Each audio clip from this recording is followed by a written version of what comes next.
Ashamaa atam jirtu kabajamtoota daawwattoota keenyatiif dhaggeeffattoota keenya tibbana yaaliin fonqolcha mootummaa Amaaraatti irratti Bahar Daaritti adeemsifamee ture. Asimmoo Finfinnee irratti qondaaltota waraanaa olaanoo irratti sega ajjeechaan adeemsifameera. Egaa haala kana ilaalchisee Jawaar Mohammad yeroo dheeraadhaa fi maaliif nuun dhiyeessine jettanii nu gaafachaa turtanii.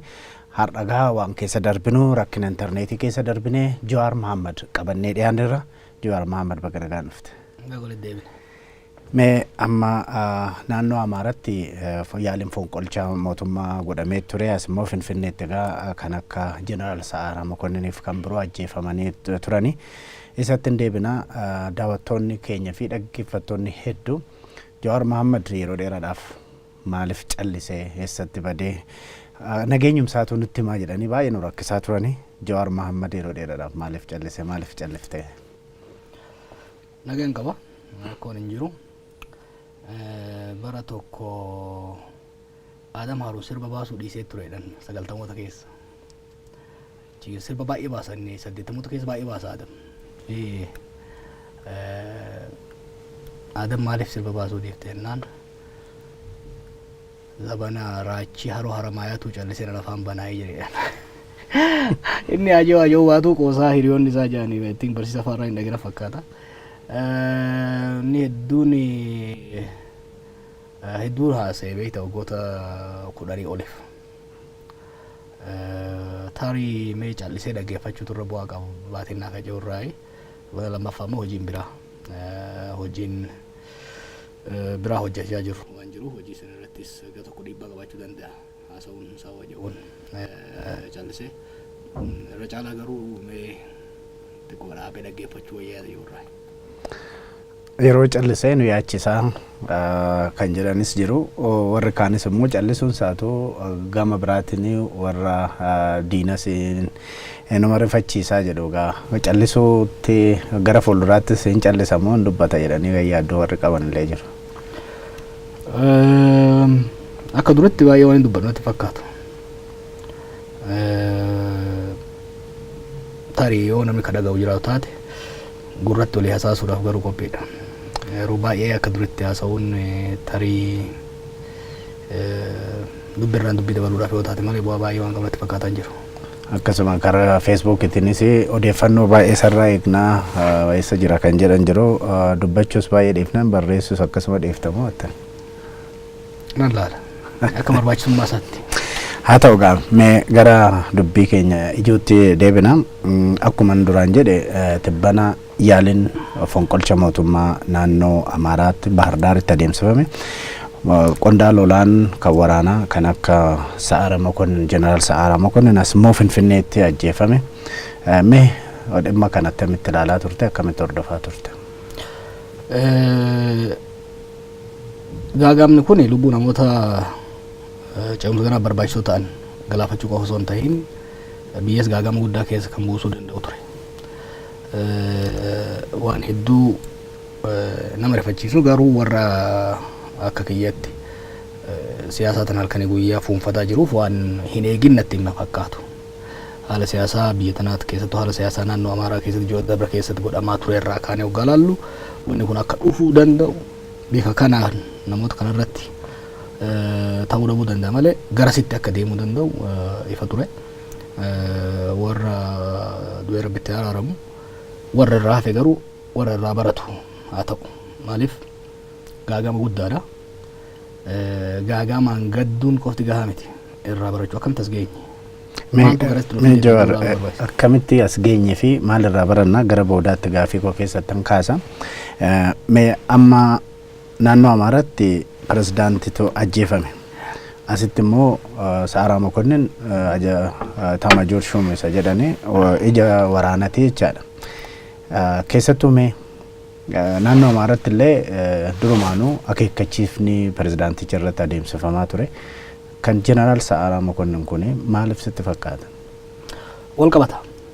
Kanatti fakkaatutti gara fuulduraa poolisiinii fi aangawoonni qoratanii waan uummata beeksisuu qabanii. Haalli achitti yaalame mootummaa naannoo to'achuu qofa irratti waan dhaabatu natti fakkaanne. mootummaa naannoo to'achuu Finfinnees to'achuudhaan waan wal qabatanitti fakkaata. Yoo xiqqaate mootummaa naannoo yeroo to'atanitti deebiin federaala irraa deebi'u akka laamsha'uuf fuulleeffatamee waan hojjetame irratti fakkaata. Bifa kanaan kan laallu garuu waan hangammaa beenu qofa natti fakkaatu. Sochiin kun tarii jarjaraan itti deemame malee karoorri isaa yaadni isaa mootummaa biyyattii guutumatti fonqolchuudhaaf karoorfatee malee naannoo qofa irratti kan xiyyeeffate natti fakkaatu. Mee keessattuu jijjiirama keessatti jarri kun lamaan warri naannoo Amaaraas gaggeessan haa ta'u Jeneraal Sa'aaraa Mokonnin jijjiirama kana keessatti gahee isaan taphatan irraa gahee akkamii taphataa turan tarii kan ajjeechaa isaaniitiif sababa ta'uu danda'a. Akka hiree ta'e namoota kana hedduu isaanii warra ajjeefame fi ajjeeses akka hiree ta'ee garii kallattiidhaan garii immoo karaa namaatiin wal qunnamaa turre eegan biyya kana dhufe. Jeneraal Saamanoo nan beeka. Mana hidhaa keessa yeroo turetti waa'ee isaa barreessaa ture. Qabsaa'ota Oromoo wajjin hidhaa ture waa'ee isaa nan beeka. San qofa osoo hin ta'in erga ani dhufee erga inni mana hidhaatii bahee booda waliin haasaa turre. Nan beeka jechuudha. Ergasii immoo walitti bu'iinsa haalli naannoo sanii yeroo na yaachisutti kallattiidhaanis kallattiin alattis dubbisuudhaaf yaalaan ture. Ka pirezidantichi naannoo isas keessattuu haala walloo wal qabatee haala waliigalaa irratti qunnamtiin ture jechuudha. Jeneraal Sa'aaraan isas keessattuu jijjiirama humna raayyaa ittisa biyyaa keessatti godhamaa ture irratti hojii inni hojjetaa ture irratti yaada kennuudhaaf dinqisiifannaa ibsuudhaaf bifa adda addaatiin qunnamaatiin ture. Hundumti isaaniitu jijjiirama kana keessatti warra shoora taphataa turedha. Shoorri sun negatiivii yookiin poozitiivii ta'uu danda'a. Ambaachonis nama jijjiirama kana keessatti wayyaanee laaffisuu irratti qabsoo guddaa godhe. San booda kallattii naannoo Amaaraa ejjennoo addaa qabachuudhaan dhufuudhaan pirezidantii nama ta'edha. Akka itti dhufee fi boodarra garuu jijjiirama akka fidedha. Ejjennoon isaa gara jijjiiramutti haalli siyaasaa naannoo sanii rakkoo keessa akka seenaa jiruu fi keessattuu nageenyi rakkoo keessa seenaa akka jiru siyaasaan biyya naannichaa gara rakkootti akka seenaa jiru nama hubatee fidaa ture. Yoo yaadatte keessattuu walitti bu'iinsa walloo booda walitti bu'iinsa gumuz wajjin godhame booda nagaa labsuu irratti namaas deebi'aa turedha. Asaamanoon roorroo mana hidhaatti irra gahee fi kaan irraa nama xiiqii guddaa qabu garuu galaanni siyaasaa naannoo Amaaraa akka malee fuudhee nama deeme akka ta'e kan hin argu. Jeneraal Sa'aaraan nama biyya kanaaf waa guddaa hojjete. Miidiyaalee ilaalaan ture wanni tokko himamaa hin jiru. Waa'ee isaa dhiyeenyatti hin beeka. Maaliif yeroo qabsoo godhaa turretti qondaalota waraanaatii fi qondaalota siyaasaa biyya kanaa piroofaayilii isaanii ijaaraa turre. Eenyu namoonni murteessoon biyya kanaa kan jedhu hunda namoota hedduu irratti gara namoota 100 irratti piroofaayilii hojjedheen ture. Qondaalota waraanaa TPLF keessaa dhufan keessaa namni wayyaa qabu, namni professional ta'e, namni of tuulummaa fi loogii hin qabne isa akka ta'edha yeroo sanuu kan hubanne. Ajaja Kaabaat irraas kan kaafame Saamuuraadhaan sababa kana. Sanii asis dhumarratti yeroo Abiifaa dhufuudhaaf ka'an qondaalota murteessoo ilaalcha jijjiiramaa fudhatan keessaa tokko ture. Dhumarratti namoonni meeqa gama beekamoo hojii fonqolchi mootummaa godhamee Abiifaan akka kan qabanne akka dhoorgaman yaadni ture. Kana warri dura dhaabbate tokko Sa'aaraadha, kun immoo Saamuuraadha. Kanaaf amma jarri lachuu akka kaleessa awwaalan kanatti mitiin jibbamu Tigraayitti. Erga itti gaafatamummaa fudhatee boodas jijjiirama guddaadha fide raayyaa ittisa biyyaa keessatti. Dhaabbilee federaalaa biyya kanaa keessaa jijjiirama amalaa, jijjiirama gochaa, jijjiirama adeemsaa guddaa kan godhe raayyaa ittisa biyyaati.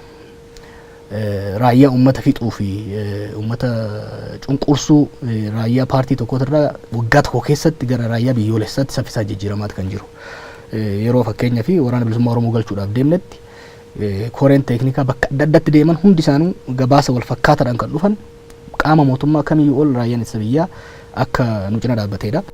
Bakkoota adda addaattis uummatarraa kan dhageenyu kana gochuu irratti qajeelfamaaf imaammata muummicha ministeeraatii fi hooggansa siyaasaa fudhatee hojiitti hiikuu irratti Jeneraal Sa'aaraa Mokonnin hojii guddaadha kan hojjete.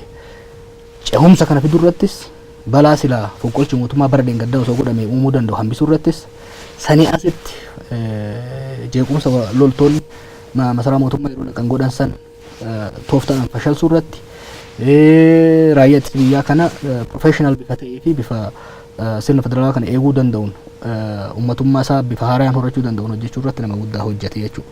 Kanaaf isa dhabuun rakkoo guddaadha.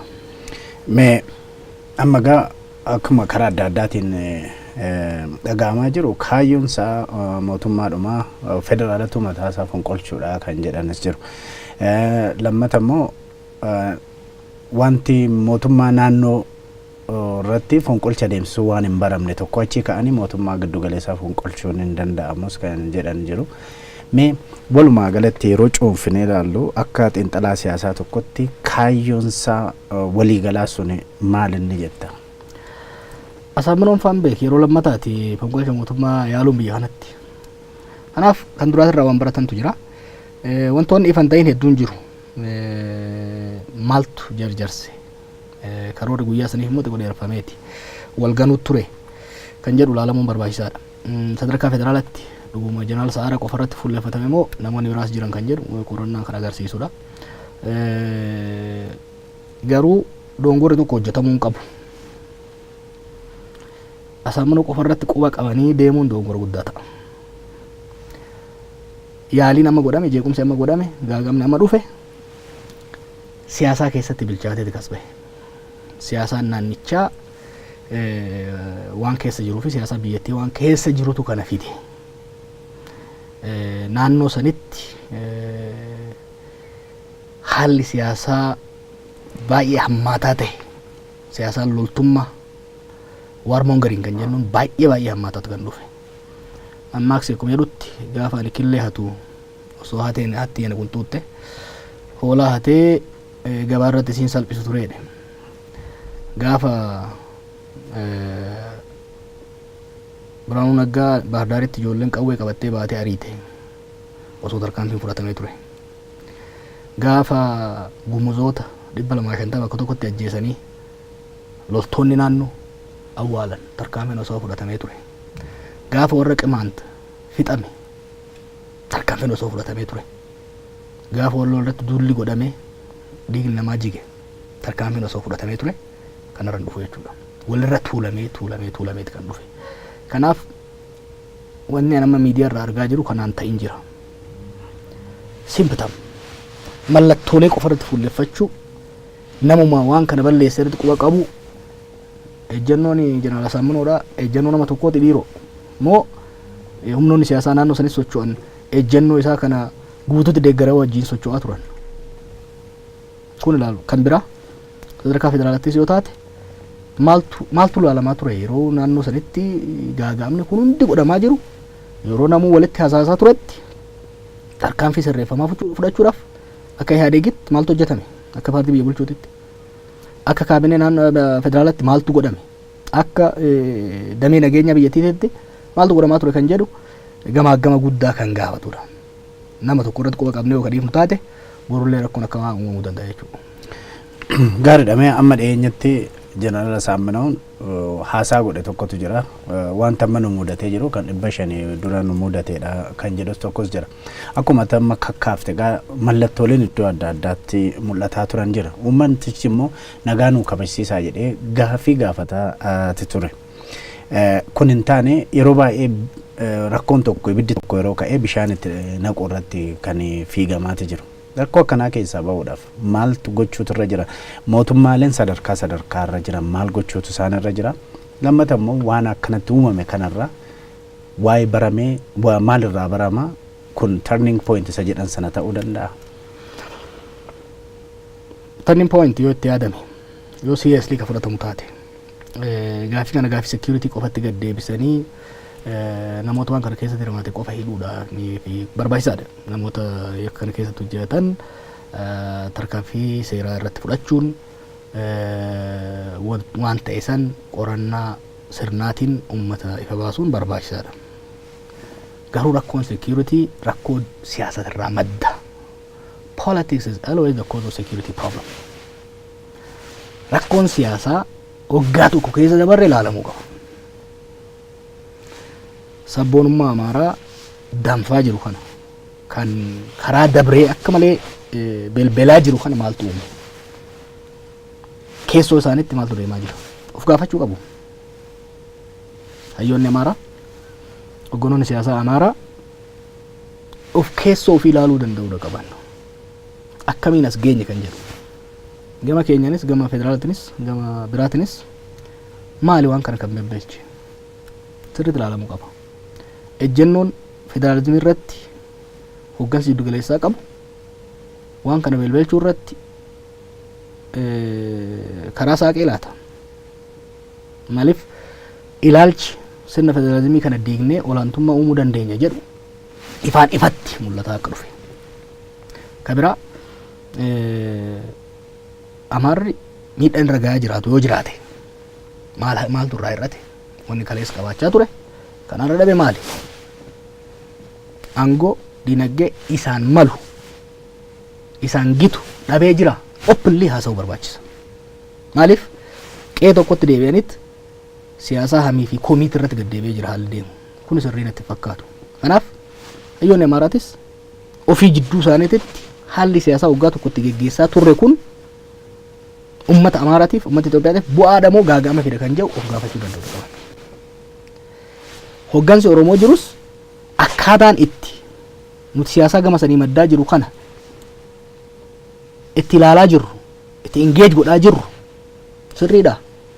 Kana of gaafachuu barbaachisa. Baay'ee isaa waggoota darbe keessa waan haasa'eef baay'ee keessa deddeebi'ee tuquu hin barbaadu. Kanaaf akka biyyaattis yoo kataatu taate siyaasaan geggeessaa jirru, ce'umsi geggeessaa jirru kuni rakkoo keessa jira. Rakkoo kana keessa akka bahu wantoonni waggaa darbe kana waachaa turre sun hojiitti hiikamuu qabu. Hiikamanii jiru kan jedhu ilaaluun barbaachisaadha. Dameen nageenyaa biyyattii keessattuu haleellaan humna raayyaa ittisa biyyaa irratti fuulleeffatamee godhame kun laayyootti ilaalamuu akka hin qabne. Raayyaa biyya kanaaf humni walitti qabee jiru yeroo ammaatitti naannolee hunda keessatti nagaa kana eegsisaa jiru raayyaa ittisa biyyaati, naannoo keenya dabalatee. Haleellaan raayyaa ittisa biyyaa irratti godhame kun security biyyattii daran laamsheessuudhaaf waan ta'eef kuni gara fuuldura akka hin deebine hoo akkam goona kan jedhu qaamonni nageenya biyyoolessaa raayyaa ittisa biyyaatiif poolisii dabalatee qorannoo gahaa, marii gahaa, qophii gahaa godhuu qaban irraa barachuu qaban yaada jedhamu qaba. Asirratti jeneraalli Wahaat durii tokko kan dubbatame jedhani carraa kana gara jijjiirraatti gara jijjiirraa gara bu'a qabeessa tokkotti jijjiirrachuun hin danda'ama. Carraa kana amma uumame kana gara carraa gaariitti waan hamtuu amma uumame kana carraa gaariitti jijjiiruun hin danda'ama kan jedhu tokko akka dubbatanidha kan himamaa jiru. Ati maal jetta kana? Yoo itti hojjetame carraa guddaadha. Every crisis brings opportunity. Kubarreef jetti Amaarris hoggansi Amaaraa of keessa ilaaluudhaaf siyaasa populism baroota dabre kana keessatti ittiin deemaa ture sirreeffachuudhaaf sabboonummaadhaaf haaraa siyaasaan isaanii sabboonummaa Itoophiyaatiin deemaa kan turanii sabboonummaa Amaaraa kan sabaatti amma kan fayyadamuu eegalan. Mararaa guddina waan jedhu qaba. Sabboonummaa siyaasa sabboonummaa geggeessuun akka qeerransa yaabbachuu ta'e bakka itti yaabbattu malee bakka itti buutu isa murteessa. Kanaaf kanallee keerfulii ilaaluu danda'u qaban. Nurraas barachuu qaban. Waggaa 50 sabboonummaa gubachaa sirna cunqursaa jalatti maddee as gahe bilchaate qaba. Waggoota darbe kana keessatti sabboonummaa Oromoo belbelchinee itti fayyadamne garuu saboota biraatiin osoo walitti hin buusin keessoo keenyatti rakkoo osoo hin uumin biyya osoo hin diigin sirna cunqursaa diigne sirna walabummaa uummataa uumuu dandeenyeerra. Nurraas barachuu qaban. Sabboonummaa nationalism akka humna nucleariiti. Humna nucleariiti. Sirnaan yoo itti fayyadamte ibsaa siif ta'a, humna enerjii guddaa siif ta'a. Sirnaan yoo itti fayyadamte. Kan qofaa miti humna ittisaatis ta'uu danda'a. Yoo of eeggannoo malee, seeftii malee kan itti fayyadamu taate sis ollaa keetis balleessa. Kanallee sirriitti hubachuu danda'u qaban isaan. Akka diinaa qofatti nu ilaalanii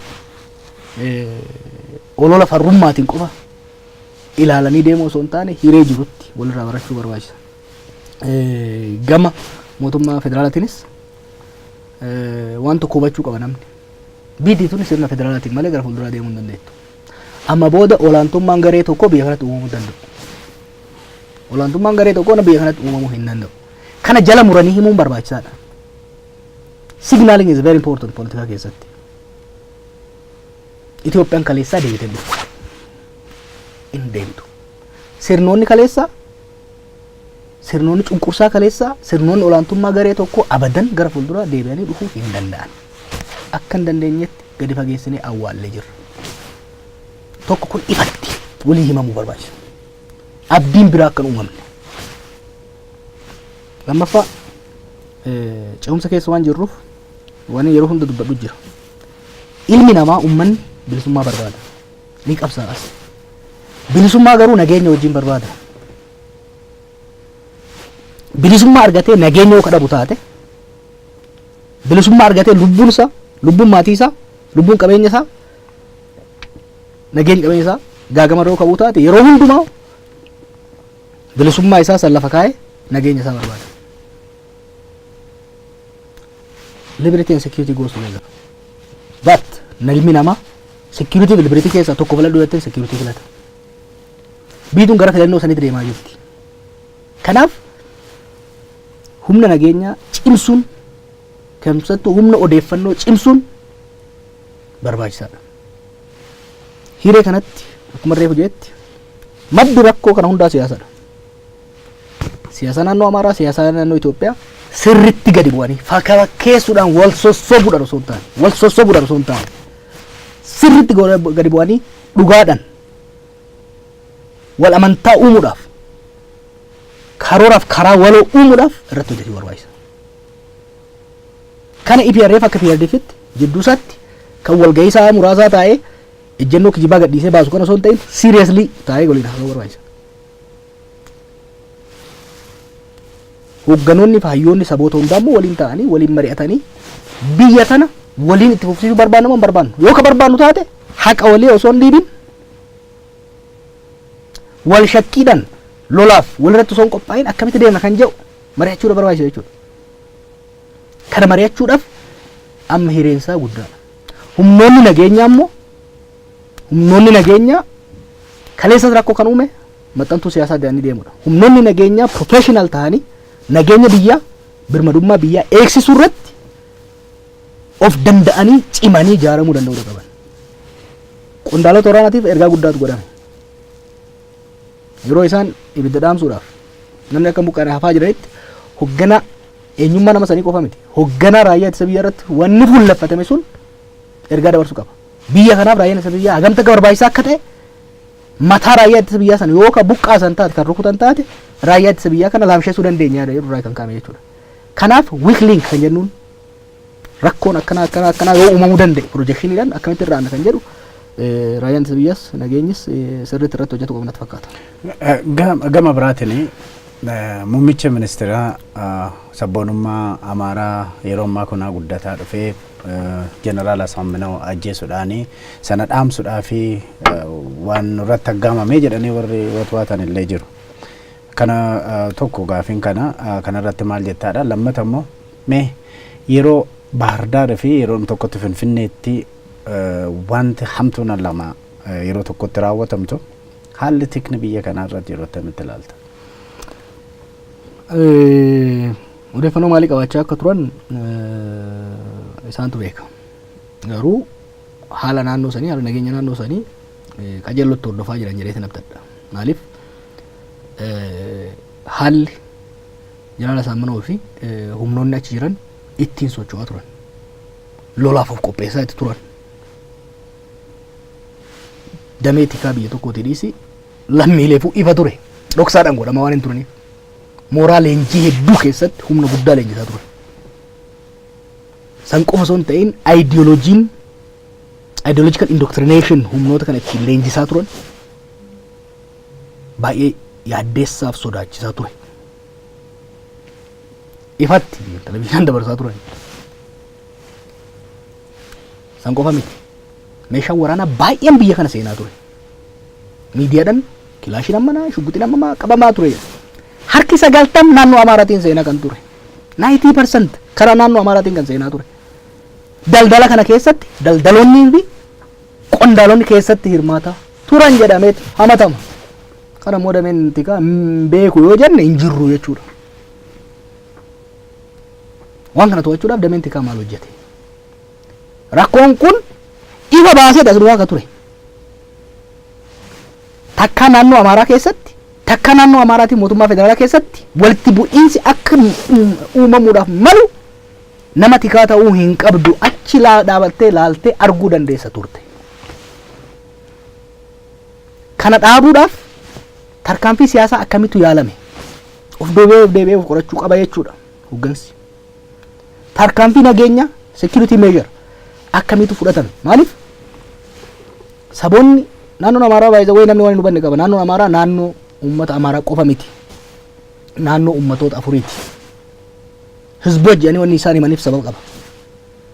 Naannoo san keessa uummata Gaw kan of danda'ee bulu jira. Uummata Qimaant kan of danda'ee bulu jira. Uummata Awwiitii jira. Uummata Oromootii jira. San qofa miti. Daangaa wal daangeessa. Argobbaanis jira. Argobbaanis jira kan of danda'ee jiru. Kanaaf haalli siyaasaa achitti dhiibamaa ture. Haala kalaqaaf uumama naannoo sanii kan miidhuu fi rakkoo mirga sabootaa jireenya lubbuu sabootaa irratti dhiibbaa godhutu godhamaa ture biyya keessatti. Kanarraa kan ka'e dhimmi sun kallattiidhaan federaala laallata ture. Federaalli jara qofaaf dhiisee yoo kalaaltaa dongora guddaa ture.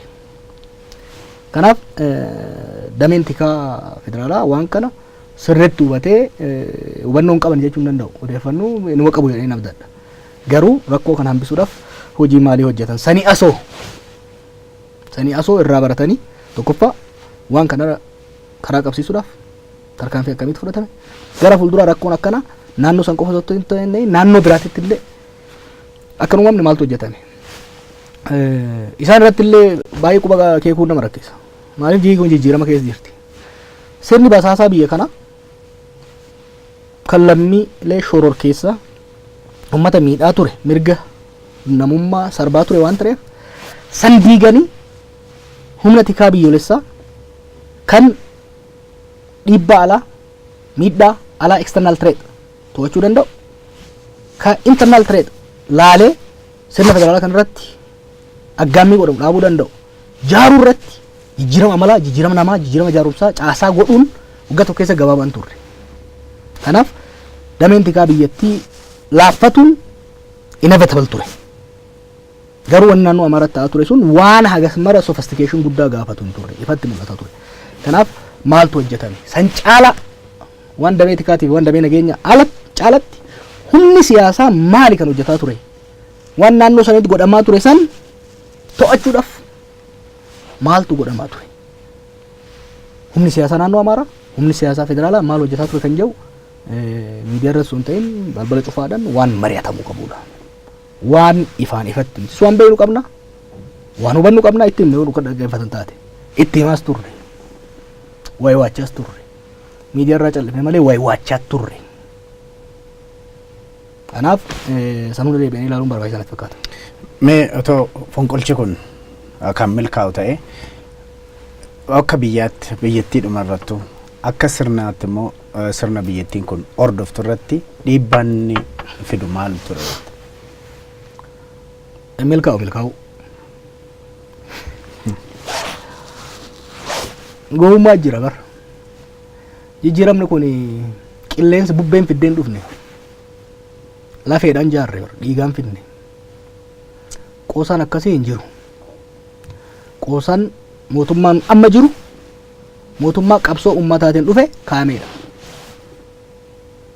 Kanaaf qondaalota hoggansa mootummaa federaalaa ajjeesuudhaan biyya kana to'annee sirna abbaa irree sirna olaantummaa garee tokko finna jedhanii yaaduun is unthinkable. Kanaaf immoo qophii qabna, kana beekuu qaba namni. Wanni akkasii hin godhamu. Fonqolcha tokko geggeessuudhaaf geggeessanii nama tokko ajjeesanii fonqolchanii bakka san taa'uudhaaf qawween qofti gahaa miti.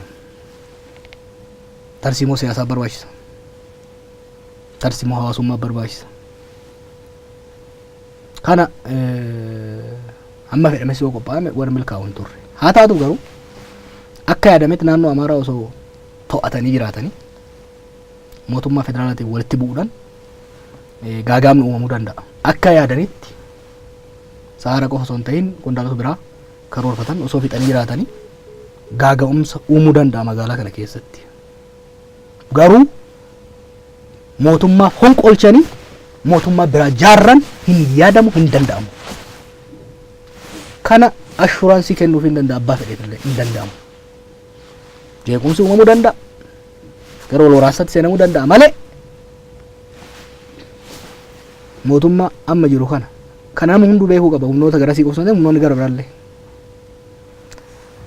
karooran lafa kaa'ameeti kan seename. Rakkoon akka ammaa kun akka uumamneef rakkoon Suudaanitti akka uumamneef itti yaadame best option jiru humnoota EPRDF keessa kanneen haaromsaaf bitamuu danda'an kanneen haaromsa geggeessuu danda'an institutionii jiru sirna abbaa irree jiru diiguurra sirna abbaa irree jiru san jijjiiranii dildila ce'umsaa akka ta'uuf yaadameet kan lafa kaa'ame. Dildila ce'umsaa san cabsineedhanii deemuun ufiitti jiguudha fida malee jijjiirama akkasiin fidu. Haa ta'u garuu akka yaadanitti utuu namoota baay'ee kan ajjeesan taate walitti bu'iinsi uumamuu danda'a. Sadarkaa keessattuu security biyyaa keessatti walitti bu'iinsi amma tokko uumamuu danda'a. Darbee garuu mootummaa fonqolchanii mootummaa haaraa munni tokko barbaadu jaaruun biyya kana keessatti hin danda'amu. Jawaar mee amma kan dubbannu akka xiinxalaa siyaasaatti Jawaar otoo muummicha ministeeraa biyya kanaati ta'ee yeroo rakkoo hamtuu ammaa kana keessatti tarkaanfiin jalqabaa fudhattu maal ta'a? Muummichi ministeeraa tarkaanfii sirriitti kan fudhate haala tasgabbeessuu qaba ture. Dura haala naannoo sanii humnoota federaalaatiin to'achiisuu qaba ture.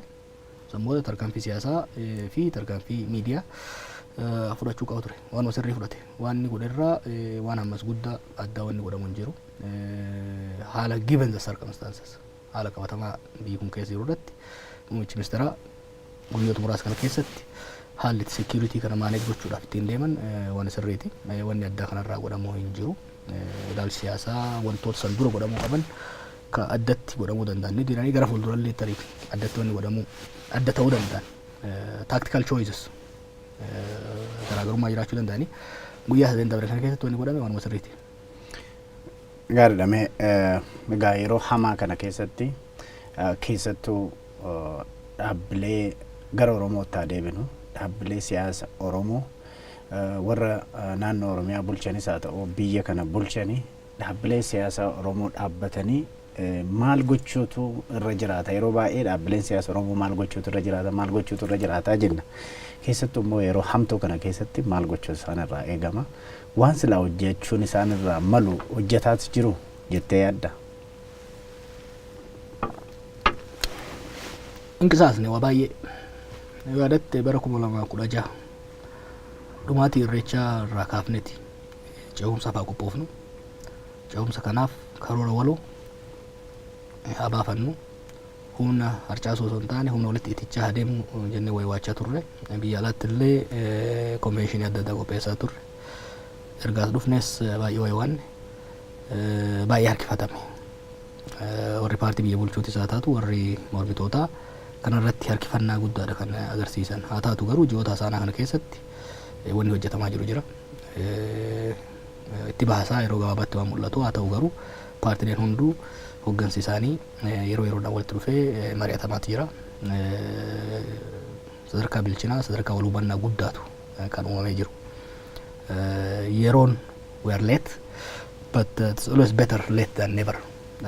Kanaaf anis namoonni biraas keessatti hirmaanne gargaaraa jirra. Isaanis akka durii caalaa mataa walitti qabachuudhaan qalbii walitti fiduudhaan hojii hojjetaa jirantu jira. Karoora waloo baasuu irratti hojjetamaa jira. Hedduu irratti dubbachuun barbaadu garuu waanuma gaariitu hojjetamaa jira. Ammas kan ta'uu qabu kanuma. Waan baay'ee isaa balbala cufatanii qopheessuu irratti tarsiimoo waloo akeeka waloo lafa kaayaa deemuu irratti hojjetamuudha qaba. Hubannaan garuu gaarii baranatti fakkaata. Gaagamni akka ammaa kun kan nu agarsiisu injifannoon argame diigamuu akka danda'u kararraa maqamuu akka danda'u kan agarsiisudha. Common thread akka jiru kan agarsiisu. Kanaaf wali jidduu keenyatti mari'achuunii fi wal hubannaan akka jiru ta'ee biyyattii keessattis hayyootaa fi hoogganoota saboota hedduu wajjin walitti dhufuudhaan mari'achuu hojiin gara mootummaa naannoo Oromiyaatiin hariiroo obbolummaa saboota ollaa wajjin godhamu cimee itti fufuu qaba. San bira dabree garuu hayyoota fi hoogganoota saboota biroo wajjin balbala cufatanii dhimma waloo irratti dhimma tarsiimoo gara fuulduraa irratti wal hubannaa irra gahuu barbaachisa. Kunis amma tokko eegalamee jira, cimee itti fufuu saffisa dabaluu qaba. Gaariidha. Mee gara dhumaa irratti egaa yeroo Oromiyaa keessatti otoo kun kanaan jiru rakkoon kunis jiru iddoo tokko tokkotti rakkinni nageenyaa ni mul'ata. Sanarra sa'aanudha. Walumaa galarratti immoo naannoo kanatti amma ajjeechaa fi fonqolcha mootummaa aggaamameen wal qabate uummanni mootummaa mataa isaatiif deebi'ee immoo Jawaar Mohammaduu dabalatee aktiivistootaa irraa dhuma irratti immoo dhaabbilee nageenyaa kan waraanaa kan tikaa walumaa galatti uummata biyyattii irraa maal ta'e gama jetta? Wanti tokko ifa ta'uu qaba. Kamiifuu mootummaan ce'umsaa amma kaa'ame kun itti yaadame, itti karoorfame, options hireelee filannoolee jiran hundarra best kana jedhameeti kan lafa kaa'ame. Electoral mandate hin qabu filatamee achi hin jiru. Popular mandate garuu qaba. Maaliif dhaabbilee siyaasaa laamshaanii jiran irratti sirna san fonqolchuun gaaga'ama biyyaa fiduu waan danda'amuuf jedhameet itti yaadameet namni sammuu qabu itti yaadeet mariin guddaan godhameet mootummaan kun godhame. Hamma filannoo itti aanutti mootummaan kanuma.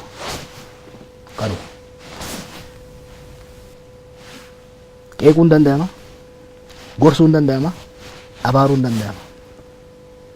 Qawweedhaan fonqolchine jechuun uummata Itoophiyaa irratti lola raabsuudha.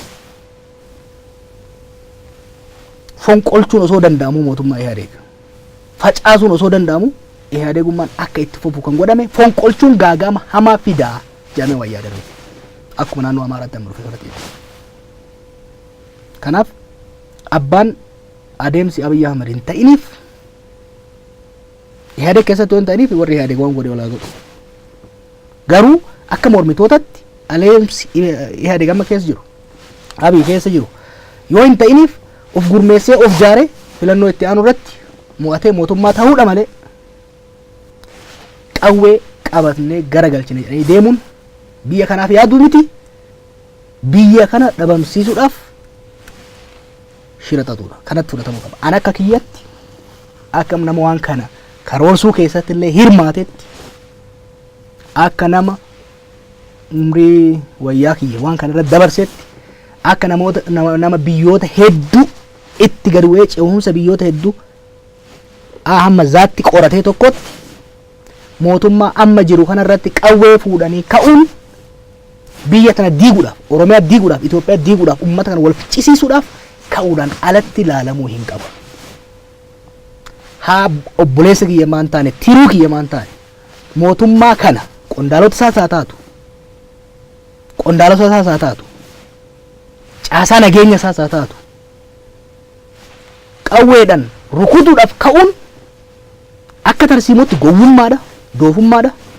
Akka namoomatti garuu shira biyya kana diiguudha. Kanaaf humnoonni siyaasaa biyya kana kamiyyuu yoo dhugaadhaan akeeka siyaasaa qabaatan, yoo dhugaadhaan gara fuulduraa waan sirni amma jiru kun caalaa qabu caalan hojjedha jedhanii kan yaadan taate wanni guddaan isaan godhuu qaban of gurmeessuu, of jaaruu, biitituun filannoo ifaa walabaaf nagaa godhatte mootummaa dimokiraatawaa ummatoota bakka bu'u jaarratte wantoota seeraaf adeemsaa jijjiiramuu qaban bakka bu'oonni ummataa filaman sun akka sirreessan hiree kennuudha jechuudha. Ummataafis kan hin dhaamu abbaa fedhe maan taane abbuma fedhe haga feene haa jaalannu. Mootummaa naannoos haa ta'u, kan aanaas haa ta'u, kan gandaas haa ta'u, kan federaalaas haa ta'u humnaan hin garagalcha jedhee deemnan isin fayyaduu heddu isin balleessuudhaaf deema abbuma fedhe illee yoo ta'e. Kanaaf carraaqqii gurguddaa godhaa kan jiru. Yoo dabra keessatti qeeqamaa turre keessattuu anaaf Baqqalaan naannoon Amaaraa akkatti of hidhachiisaa jira isin immoo asii nama hiikkachiiftu nuun jedhan no jenne Oromiyaa keessatti kan hidhatee socho'uu qabu humna nageenya mootummaatii fi lammiilee mootummaan hayyama kenneef qofaadha. Abbaan qawwee qabatee Oromiyaadhaaf fayyaduu barbaadu humna nageenya Oromiyaatti makamuu qaba.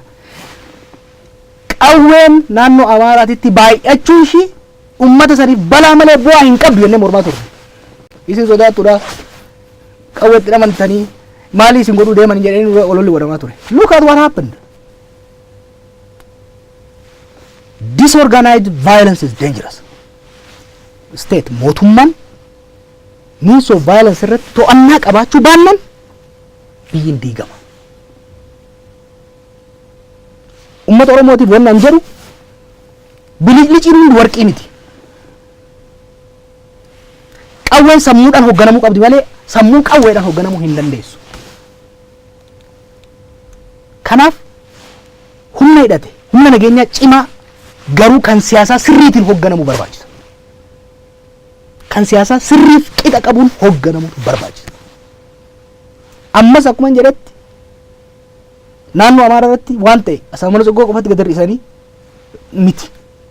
Siyaasaa teenya sirreeffannu. Humni keenya kan hidhate siyaasaadhaan haa taligamu. Qawwee qabnu hunda humna nageenyaa jalatti bifa gurmaa'een bifa imaammataaf tarsiimoodhaan hoogganamuun lafa kaa'uu barbaachisa. Saniin alatti dorgommiin qawweedha keessattuu qawween gartuulee adda addaa harka keessatti faca'uun naannoo san balaa inni irra buusee agarra jirra. Gama keenyatti illee wanni akkana akka hin dhufne of eeggannoo dandeenyu barbaachisa.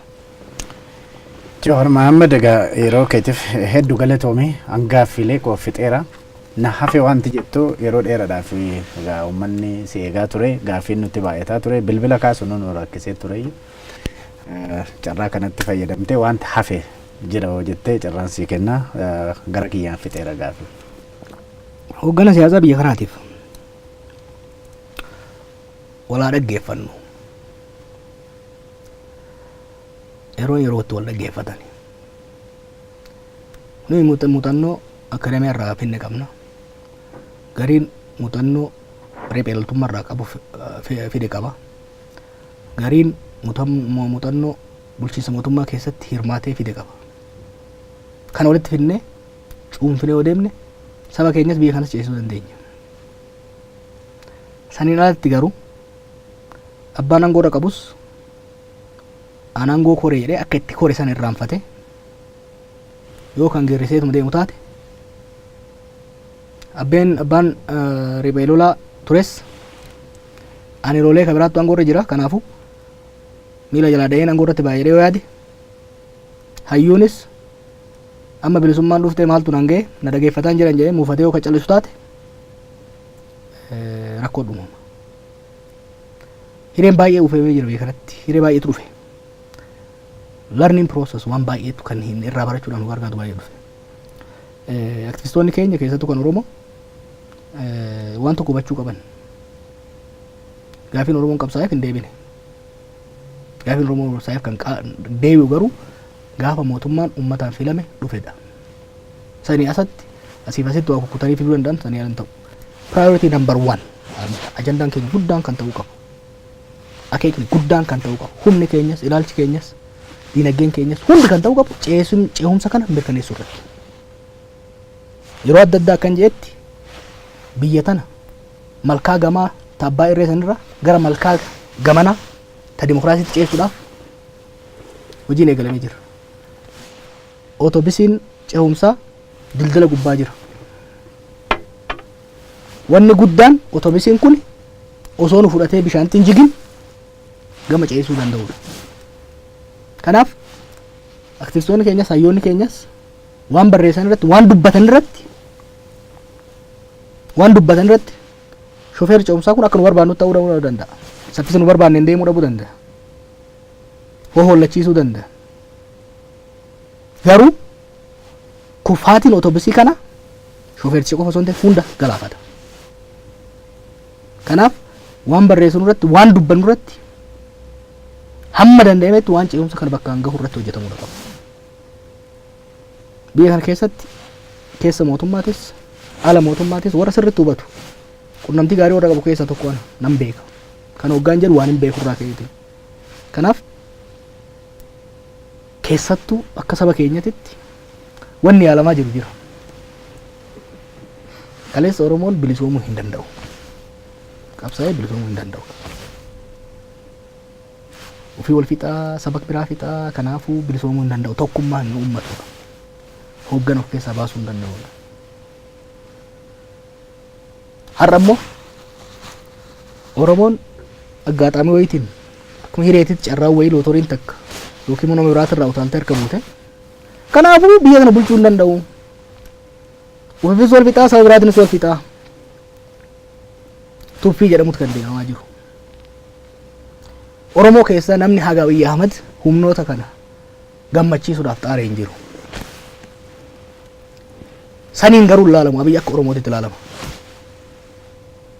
Yeroo adda addaa kan jeetti baay'een qeeqaa muummicha ministeeraa. Garuu isa kuffisuudhaaf kan yaalamu Oromoo kuffisuudhaaf waan yaalamudha. Saaran baay'ee way walakkaan isaa Amaara beeki. Ajaa waraanaa Abiyyi Ahmad waan ta'eef kan rukutame waan biraatiif miti. Ajaa waraanaa ce'umsa kanaa waan ta'eef kan rukutame. Aggaamii nurratti godhameeru kun salphisuudhaaf, xiqqeessuudhaaf aggaamii godhameeru. Akkanatti kan laalamuu qabu. Nuyi ammoo xiqqaanne haleellaaf aggaamii gadoo akkasii keessa galuu hin qabnu. Akkuma kaleessa qabsaa'anii biyya bilisa baasuu hin danda'an, of bilisa baasuu hin danda'an, tokkummaa ummachuu hin danda'an jedhanitti tokkummaa sibiilarra cimaa tarsiimoo mataa isaan naannesse. Saffisa isaan raajeffachiiseen jijjiirama finne bilisummaa har'a namuu keessatti fayyadamee keessa dabree keessatti fincaanaa jiru kana uumuu dandeenyetti ce'umsa biyya kanaa immoo mirkaneessuu danda'uu qabna jechuudha. Ufiifis saba biraatiifis nuufis warra nu tuffatuufis of kabachiisuu kan dandeenyu waan hojjennu yaadaan tarsiimoodhaan wal hubannaadhaan yoo deemnedha. Chaalenjiin amma dhufaa jiru kun chaalenjii hoggansa Oromoota irratti dhufaa jirudha. Kaleessa Baardaarraayis Maqaleerraayis ergaan jiru kiliiridha. Kana immoo yoo dhaggeeffanne sammuu qabna. Biyya kana uleedhaan bulchee jira namni maayyumiin adda addaa. Qawweedhaan bulchee jira. Otoon tureen irraa kufee jira. Nuyi garuu baalaansi irbeefa ta'e. Sammuudhaan hoogganamuudhaan akkuma sammuudhaan hoogganamnee as geenyetti sammuudhaan yaadan bilchinaan bira dabarnee argamuudhaan bakka barbaachisaa ta'etti garuu sammuu san uleenis gargaarsifachuudhaan sirna dimokiraatawaa federaalawaa walqixxummaa saboota tokkummaa biyya kabaja lammiilee hunda uumuu danda'u argamsiisuu irratti jirra. Kana fashaleessuudhaaf, kana laaffisuudhaaf, kana gufachiisuudhaaf warri nun jaalanne, warri nu tuffatu, warri of tuulummaan guutame wixxifachuu hin dhiisan. Kan mo'amnu garuu cimina isaaniitiin osoo hin ta'in laafina keenya qofaati. Kan mo'amnu gamnummaa isaaniitiin osoo hin ta'in gowwummaan keenya yoo jiraate qofaadha. Kan mo'amnu dursinee karoora baafanne wantoota ta'uu malan dursinee predict goonee irratti qophaa'uu dhabuurraayi malee humni fedhe qawween fedhe homaa fiduu hin danda'u. Dammaqanii caalatti hojjetanii caalatti yaadanii caalatti gurmaa'anii yoo deeman yeroo hunda injifataa deemuu dandeenya. Kanaaf hiree kanatti namni keenya hundinuu kan ani dhumarratti jechuu barbaadu olola farra Amaaraa hin barbaachisu. Wallo irratti kan duulame amma duras dubbadheen jira. Ammas kan duulamu nu keessatti saba Amaaraa jiru walitti buusuu barbaadan. Garee adda addaa kana barbaadu jira. Nuyi uummata Amaaraa wajjin rakkoo hin qabnu. Uummata Somaalee wajjin rakkoo hin qabnu. Abdiileen deemnan nagaa uummanneerra uummata Somaalee wajjin. naannoo kamittu maraataa akka abdiilee nu fixuu barbaadu ofirraa dhaabna. Sabaan garuu walitti guuru. Nuufi uummanni Amaaraa utubaa lamaan biyya kanaati. Olaantummaa garee tokkootis hin hayyamnu, kan keenyatis uumuudhaaf hin carraa'inu, walqixxummaa namuu akkaataa baay'ina isaatiin, akkaataa gumaacha isaatiin, aangoof diinagdee waliin hiree sirna federaalawaa dhugaa jaaree haqa keenya kabachiifannee ormaa kabanyee lammii nu keessa jiru ammannee isaanis lammii keenya isaan keessa jiru akka hammatu godhannee ce'uu qabna jechuudha. Kanaaf dogongora hayyoonni hogganoonni Amaaraa hojjetan irraa barachaa gorsa obbolummaa laachaa fi gama arrabaaf xiqqeessuutti osoo hin cehin maaliif nama xiqqeessuudhaaf deemne ofii xiqqaachuu dhufu osoo hin cehin nurraa muuxannoo keenyarraa akka baratan sabboonummaa akkamitti maaneej goone akkamitti kunuunsine akkamitti boo sirnaa itti goone Oromiyaan magaalaa biyya sabaaf sablammootaa taate sabaaf sablammiin tokko osoo hin tuqamin jijjiirama akka finne akka nurraa baratan hiree kennaa fi nummoo dogongora isaan uumaa jiran irraas barachaa biyya waloo isaaniifis nuufis hundaaf taatu jaaruu irratti fuulleffachuu barbaachisaa akkanuma kan mamma kan barbaachisu. Gaariidha egaa Jawaar Mohaammed ibsa bal'aa har'a dhuftee nuu kenniteef hedduu galatoomin jedha. Egaa akkuma gaaffii uummataa yeroo yerootti as baatee akka ibsa kennitu abdiin qaba. Egaa kabajamtoota daawwattoota keenyatiif dhaggeeffattoota keenya mariin Jawaar Mohaammed wajjin goone kanarraa kanumaan raawwata. Ogeessa teeknikaa UL bal'inaa wajjin ta'uudhaan kan sin keessummeesse anis Dajanee Guutamaati. Yeroo biraa walitti deebina nagaan nu tura.